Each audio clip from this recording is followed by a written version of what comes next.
According to Mythos, 100% of you are subscribed. Good job! Hello there, how's it going? Welcome to the second part of the series of me reading the lore of every single curio that is found within Stariel. In this video, we're going to be looking at the second half of all the curios that are found within the regular simulated universe. Here we will see the bunch that we didn't actually get to cover in the first half, as well as the error code curios and the negative curios. If you're interested in this video, be sure to check out the previous one. And additionally, just for context, because I didn't give it in the previous video, the way that I'm formatting this is that at the very beginning, I'm going to be reading the name of the curio, and it's going to have all of the lore within it if you wish to pause and read it yourself. Alternatively, if you wish to hear me reading it, it's going to be showcased little by little while I speak it out loud. So with all that being said, I hope you enjoy the video. I'm hoping you have a lot of fun. If there are any curios that you find to be quite intriguing, terrifying, or just like that you believe that might be lore relevant, be sure to drop them down in the comments. I would love to hear what your perspectives are on this. And yeah, I really appreciate all of you guys. With that being said, let us head on with the video. The Sealing Wax Curios. There is a saying amongst the dejected self-annihilators that the universe has no purpose, and humans are nothing in the eyes of the Aeons. If the Aeons truly stand above all lifeforms and rule supreme, then why would they care about the everyday concerns of mortals? The existence of the sleeping and shapeless IX is proof of that. To show the self-annihilators that the Aeons do care, the Doctors of Chaos combined the demon god crafts of the occult monks to create the Sealing Wax of Aeons. It is said that stamping with this sealing wax will attract a glimpse from the corresponding Aeon from across space and time.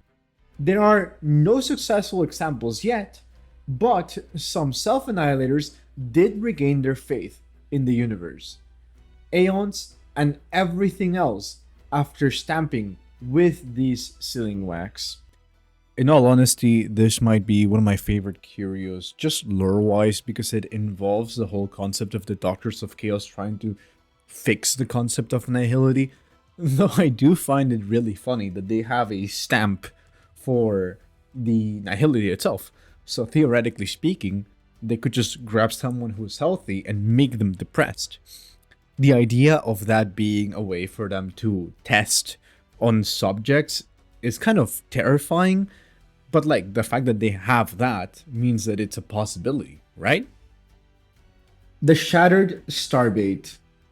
Before the Dusk Wars, the exploded fragments born out of the expansion of disordered nebulas could be used as lures, and their unique aroma of cosmic dust could attract leviathans to feed on them. However, the Shattered Starbait seems to have lost its original effectiveness after that catastrophic disaster. No matter how much scholars researched and modified the lure, no one was ever able to glimpse the form of the leviathans again. The fact that the Starbait implies that there are people willingly trying to find leviathans, knowing full well what happened with the swarm in the past, is concerning. Like, why would you bring a cosmic level entity back? Just like, we know Ouroboros is a leviathan itself, and I guess that would be attracted to the Starbait. Now that I'm saying it out loud, they would be attracting Ouroboros themselves as the last leviathan that exists. Isn't that just worse? Isn't that just attracting catastrophe to your existence? I don't like this curio now that I speak of it out loud. The Shining Trapezohedron die.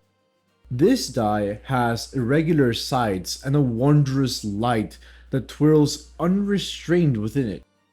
It is said to be the seal of a horrible and undescribable evil god, and one must avoid contact with it in a dark place at all costs. Some people did not believe in the above myth and insisted on staying in a dark room with the die, only to find that the light within the die itself cannot be blocked out. That is how the famous Shining Trapezohedron die paradox came to be.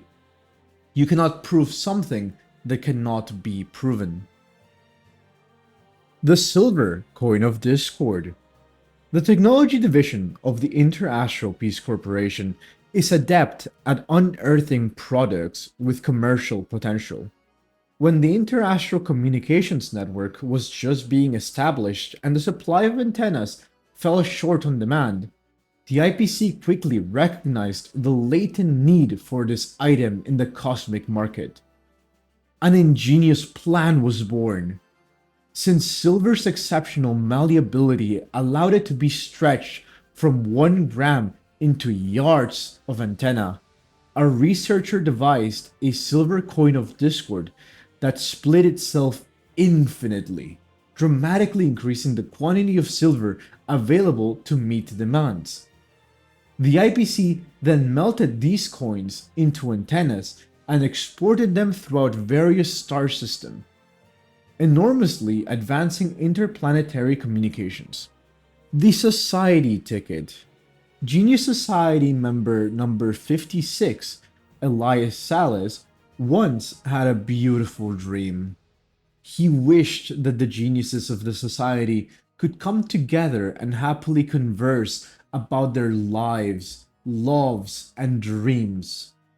For that purpose, he invented society tickets and designed an entire system that ensured every new society member would receive this ticket even after his death.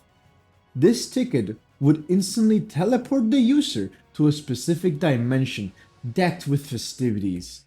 The truth is that every new member after number 56 had indeed used their society ticket, but not a single one of them had used it at the same time as someone else. Okay, no, this one genuinely just made me sad. Like, what do you mean this guy put in so much effort and tried his best to make this area for all the Genius Society members to enjoy, have fun with, to be able to de-stress? He made a literal planet of festivities with his powers, and then nobody was able to use it. Like, yeah, they were able to go there and enjoy the place, but like, it being empty with only one member at a time just feels so sad and dull. Like, you can enjoy it, but there's nobody to enjoy it with. So it's just sad. The Space-Time Prism. A multifaceted prism made in the shape of cheese. Every hole is an individual surface, and reflections from each prism surface produce a different effect. Some participants in experiments have their bodies physically enlarged or reduced after being reflected in the prism. Meanwhile, other participants have no bodily alterations, but instead receive memories not of their own. They become diagnosed with ficta memoria and claim that they saw the enigmatic face of the Aeon fully in the prism. Okay, I want to talk about this Curio for a second, because what do you mean that this Curio can just alter your body? The implication of this is horrifying, but not as much as the other one, where you can literally just witness fully or have memories that are not your own be implanted into your brain. And for some reason, Herta cooked with this. I think that is just what scares me the most, because we saw how much energy is contained within this prism, to the point that it caused an explosion just by being exposed to a little bit of heat. So, if we ever actually get to see this, it's gonna be, I don't know, I feel, you know what, maybe, I haven't done the quest yet. Now that I was about to say like aloud, like, oh, is this how we like witness fully? But no, like, I literally have been seeing the Amphorius quest. I haven't done it yet, but I've seen it. So I'm just talking bullshit there for a second, but I don't know, just imagine if somebody just witnesses fully because they interacted with a random blue cheese. The Thalan Toxi-Flame. Yu Qing 2 Genius Society member number 55 has a predilection for giving cocktails gaudy names. Some among them might even have names with special implications connected to stories known only to a few. Stories such as the Thalan Toxi-Flame, which exists on record as one of the 774 most toxic cocktails. Records show that in the Aterlexian system, the Thalan Toxi-Flame was once extremely popular among the locals, with each of the locals that sampled its taste no longer able to describe the flavors thereafter. The Pepeshi people, imbued with acute olfactory senses, would use their understanding of the beverage to their benefit, and introduce other counterfeit drinks such as the Thalan Mistiflame, the Thalan Hydroflame, and the Thalan Detoxiflame to the cosmos, with each of them being entirely harmless and alcohol-free. The Doctor's Robes. An incredibly expensive item surfaced on device IX's dark web one day and grabbed the attention of countless bidders. This robe was reportedly once owned by member number 64 of the Genius Society, Dr. Primitive, and supposedly had incredible powers. The seller on the dark web was anonymous. People believed them to be a member of the Galaxy Rangers and kept sending them questions. Regrettably, this mysterious owner did not make any responses, even after the item was sold. The Parchment that always eats. In Herta's Curio list, the hazard level of the Parchment is marked as extremely high. It once belonged to a history fictionologist before ending up at the space station.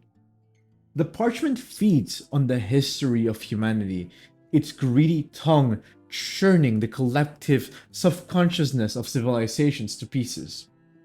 Herta forged false memories of the world for it to devour to satisfy its endless gluttony. But one day, this Parchment will see through the genius's tricks. Okay, now this curio is one that genuinely terrifies me. What do you mean this feeds on history? Like, does it just delete history from existence because it ate it? Is this how the history fictionologists are able to rewrite history? They just have this thing consume reality?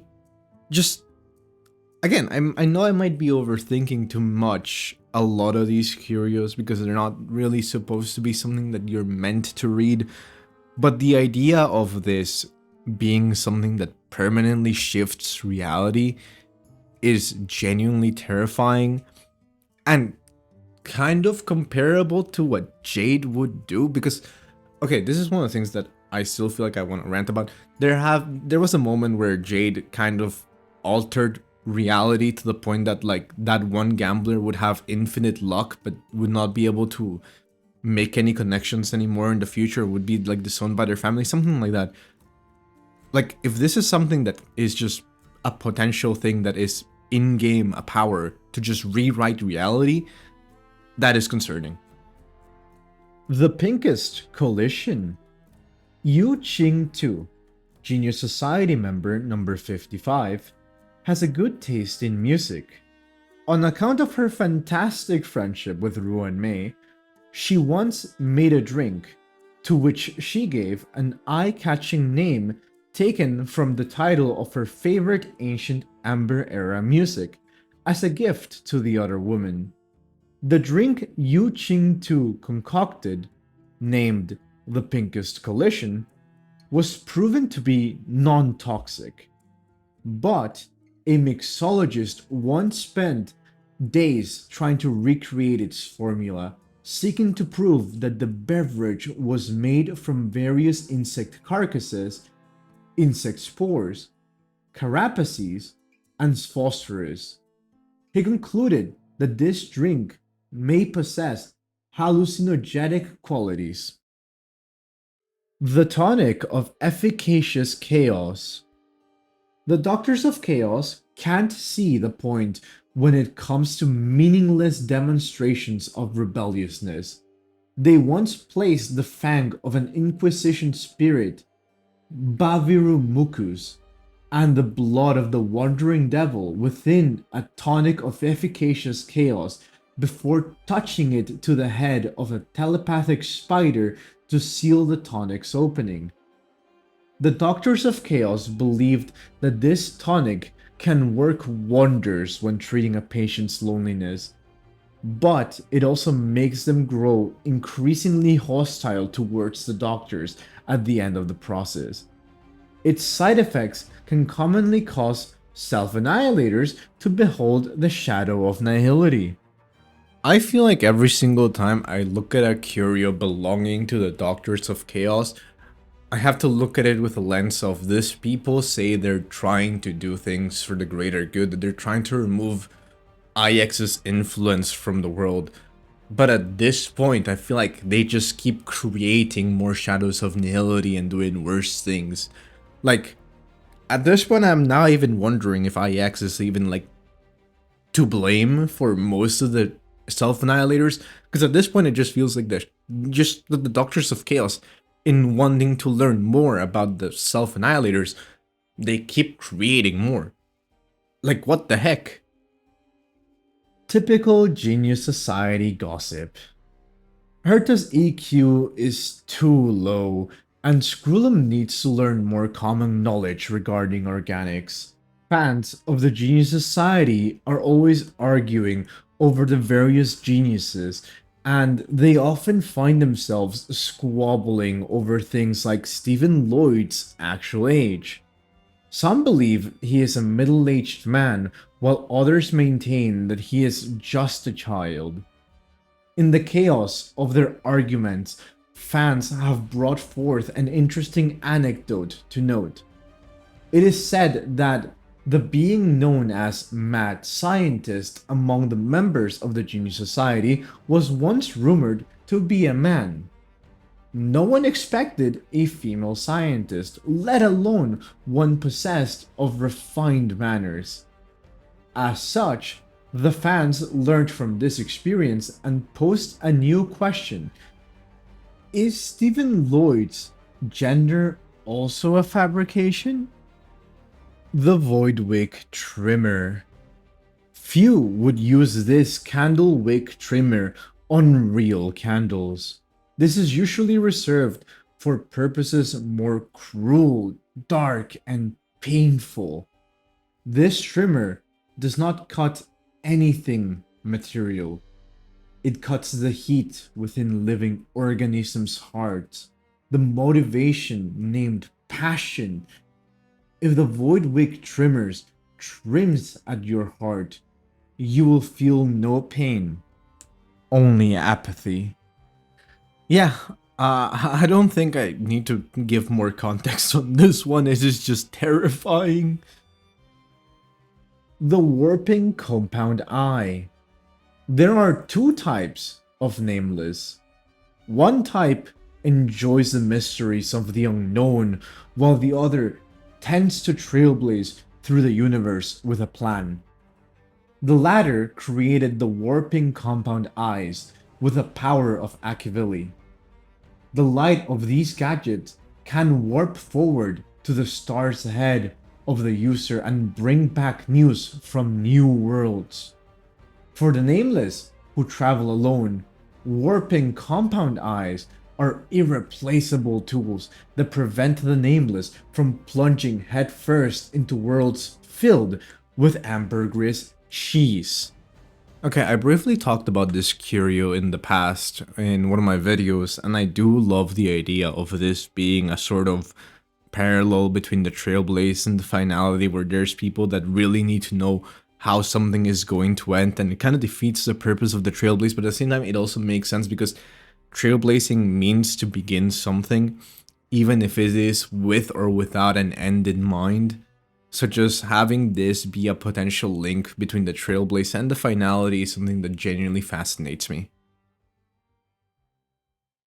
Before I continue on with this video, I want to take a quick moment to say thank you guys for all the support. I know that I've been gone for a reasonably long amount of time. As a matter of fact, I haven't uploaded a video in 2 whole weeks, and now in the 3rd week I have returned. I was moving into my new college. I was setting up everything that I needed in regards to scheduling, how much time will I have for videos, what am I supposed to do with the assignments, yada yada yada, you know the drill.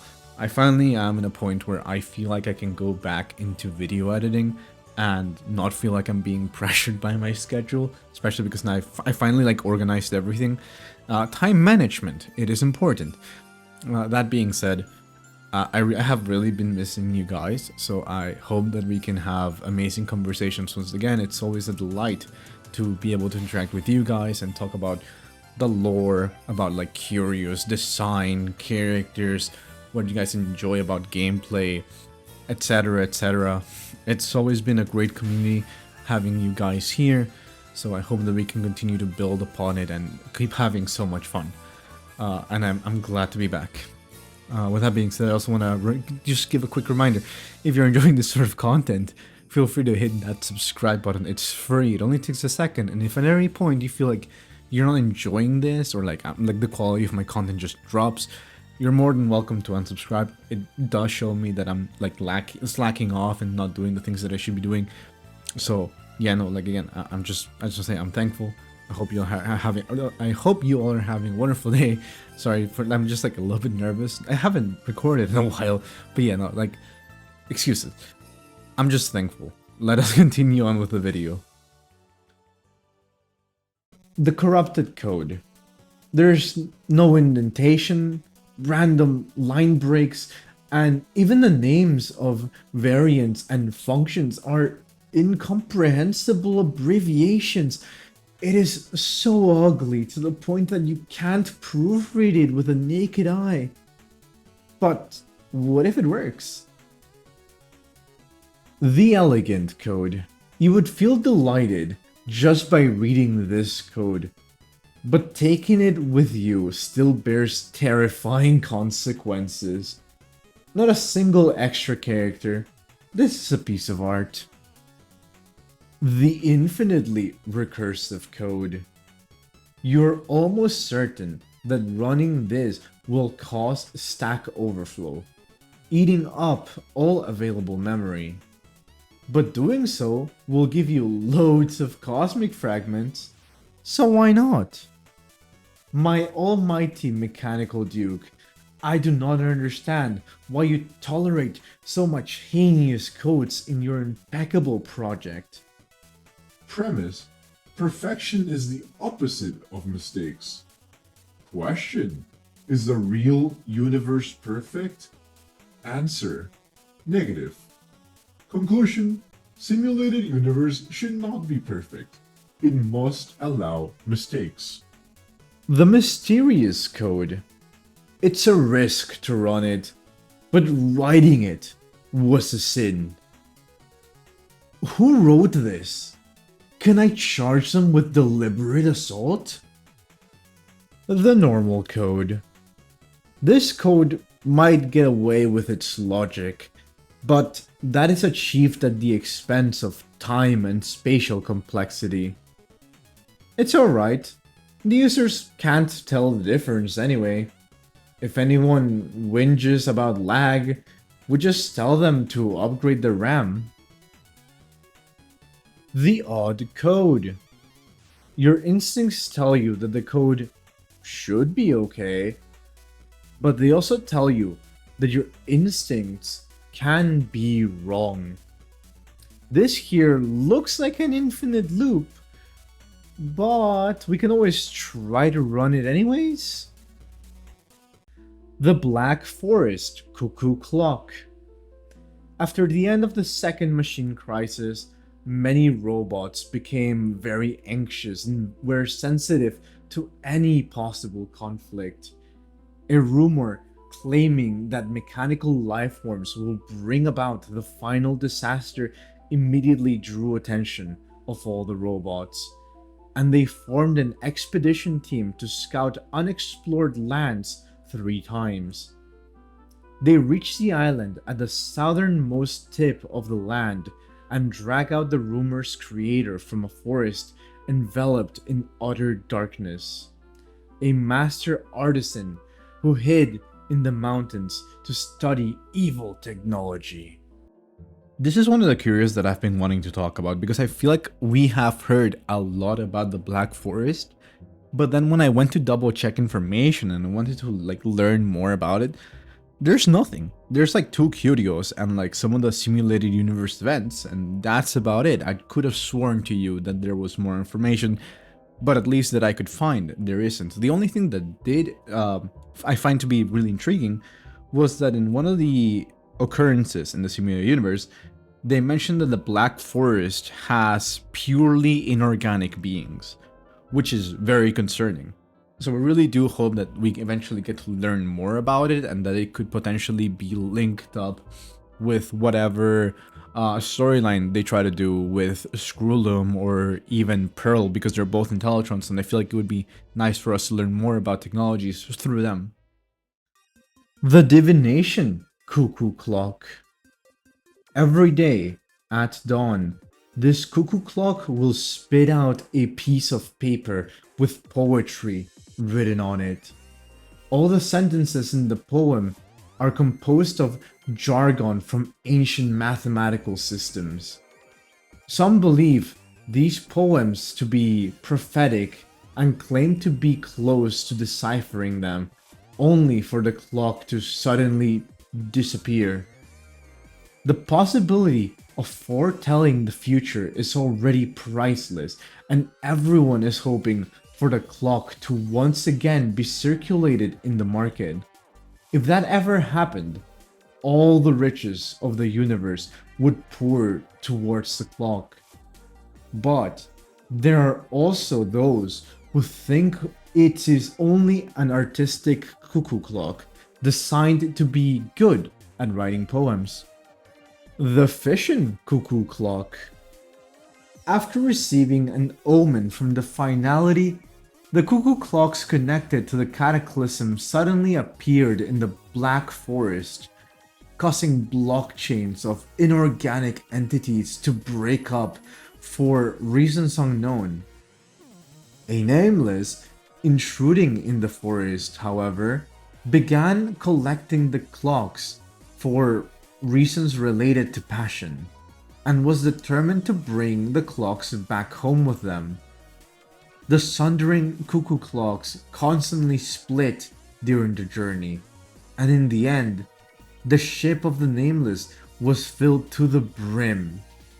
However, due to not comprehending the hints given by the emerging phenomena resulting from constantly splitting clocks with the allotted time, the Nameless was devoured by the swarm halfway through their interstellar voyage. So, legitimately speaking, now that I like talk about it and I like read it, like it really does make a lot of sense that the clock itself even was like the swarm, in the fact that it like kept on self-multiplicating and just growing and growing and growing. Isn't that just pretty concerning? The IPC Cuckoo Clock. The IPC's initial prototype cuckoo clock represents the beginning of Operation Cuckoo Clock. Many are curious why Operation Cuckoo Clock was conceived. Louis Fleming declared that the worship of Qlipoth, Aeon of Preservation, means the IPC needs to protect its own hard-won presence. In his speech, he stated that while the Interastral Peace Corporation is now the master of the universe's finances, it still needs to remain vigilant against the catastrophe of the finality. That is why he advocated the creation of the Cuckoo Clock series to collect information regarding that Aeon, meticulously removing any possibility of the IPC becoming bankrupt or disbanded in its future cosmic journey. Every single time I learn more about the IPC, I become more fascinated by them, purely because of the lengths that they will go to achieve their goals. Because to literally be creating a clock that is associated with the finality through just technology feels absolutely crazy. But I do love the commitment that they go to these lengths to be able to achieve their goals, if that makes sense. Like, it's terrifying, but I can applaud them for their efforts. The mechanical cuckoo clock. After the Second Rubert Rebellion, the IPC had once planned a brutal extermination of all mechanical life forms across the cosmos. Fortunately, before the plan was passed, the IPC heard that Genius Society member number 76, Scrulum, was selected by news to join the Genius Society. The IPC then made its mechanical cuckoo clock as a gift to appease the new genius. This gift is very unremarkable in today's view, but that was an era when mechanical beings were persecuted. The birth of the mechanical cuckoo clock itself is a symbol of peace. Okay, this is one of the curios that has me overthinking a lot and just a lot of lore implications behind it, right? Because they mention how they were about to eradicate all mechanical life forms had it not been for Scrulum ascending into a genius, right? What is the implication behind Pearl becoming a Stoneheart? Because we know she is an Intellitron. Is that the reason why she hides herself? Because when we see the splash art, not splash art, but like that animation in the Myriad Celestia trailer, we see that she has like a skin-colored sort of outer shell. So it's probable that this is the reason why she has that, out of maybe like fear, trauma of the IPC almost eradicating her in the past. And that is why she ended up being a Stoneheart. I don't know. That is just a speculation though. There's nothing concrete about it. It's just random thought that came into my mind. The Perpetual Motion Cuckoo Clock. After Scrulum, number 76 member of the Genius Society gained a hard-won peace for mechanical life forms, planet Scrulum welcomed a second industrial revolution. Countless inventors created curse machines, probability calculators, and candy guards, and passionately researched topics on the 7 Great Mysteries. As the topic ranking second amongst all, Perpetual Motion was loved by mechanical life forms. A great inventor ranked 19th in planet Scrulum presented to the public their own Perpetual Motion Cuckoo Clock at the end of their life. This fine work used the Archimedes spiral energy to keep itself perpetually in motion, but the great inventor ended their own life for no apparent reason after receiving supreme honors for their creation. The Insect Web. The armed archaeologists had repeatedly reported on the dangers they met in the wild. They had encountered a never-ending stretch of insect webbings deep inside a nest, with the decaying shed skins of worms, tens of thousands of egg sacs, and various secretions stuck to it. Touching this web carries a high risk of becoming infected by parasitic larvae. Once, a parasitized armed archaeologist steeled themselves and sliced out the larva from underneath their skin off of their arm with a knife in order to deliver data to the Intelligentsia Guild for research purposes. The academic world gave this act high praises and devoted much research into it, coming to the conclusion that these creatures are very likely the descendants of Taysenronth, the Imperator Insectorum. That last part was very hard to read, especially with how like horrifying, just like it crawling into the skin and the person just like removing, like, oh my god. I really hope we don't see this curio in actual lore or in game, like in the main story, because I would be mortified. And yeah, with that, we have gone over every single curio that can be found within the simulated universe's regular mode, like without any modules or divergent universe, right? And I have to admit, this has been a lot of fun. Educating myself on the lore has been great. Learning more about the IPC has been concerning. In the previous video, we looked at like the golden coin, how they literally kill the entire economy, which is concerning. In here, we saw how they were about to destroy every single mechanical life form, which is also just terrifying to think about because these are like essentially living beings, even if they're not organic. So, yeah, that was an experience. I do have to say that like it has been fun, both in the fact that I'm educating myself on the lore and learning all these little facts and trivia here and there, but it has been a lot of fun as well to be able to interact with you guys. In the previous video, some of you guys mentioned how I should reformat this video to actually put my thoughts in between some of the curios, and I think that actually goes more organic, and it was a lot better. It was a little bit of a mistake on my end, so I really hope that you guys enjoy like this reformatted version. I'm also just yapping a little bit more than I should, but I'm just having fun with this video, which is the main purpose of this channel. I hope that you all have been enjoying your time here, that you guys have your eyes been opened to the potential lore that could expand within the game, and just how reckless Herta is, I guess. With all that being said, I don't really have much to add further into this video, so let's wrap this up by saying our usual spiel of, hey, if you like this sort of content, feel free to hit that subscribe button. It's free, it only takes a second, and if at any point you feel like you're not vibing with this content, or this content is just not for you, you're more than welcome to unsubscribe. I'm very grateful to each and every single one of y'all. I haven't made like a proper announcement, like, about the fact that we have reached 3,500 subscribers. Like, that genuinely blows my mind away. Like, how the hell did we reach here? But I'm just incredibly happy, incredibly thankful, and you all genuinely make this hobby of mine feel like it's the best thing in the world. I'm just incredibly, I'm just happy. That's what I'm trying to say.